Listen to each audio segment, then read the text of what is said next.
Tanzania, in one of the most remote parts of Africa, looking for one of the most scarce creatures on the planet. This creature is able to imitate anything that it hears, exactly as it hears it. But we have to be careful because it's a very, very excitable creature. They can attack you. Come, I think I've got one in the tree here. I'm going to try first with a camera click. Click. Click. That's a camera click. Click. Click.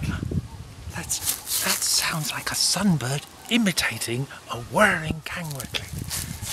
We'll try it with its own name, but you have to be very, very careful because these are excitable creatures.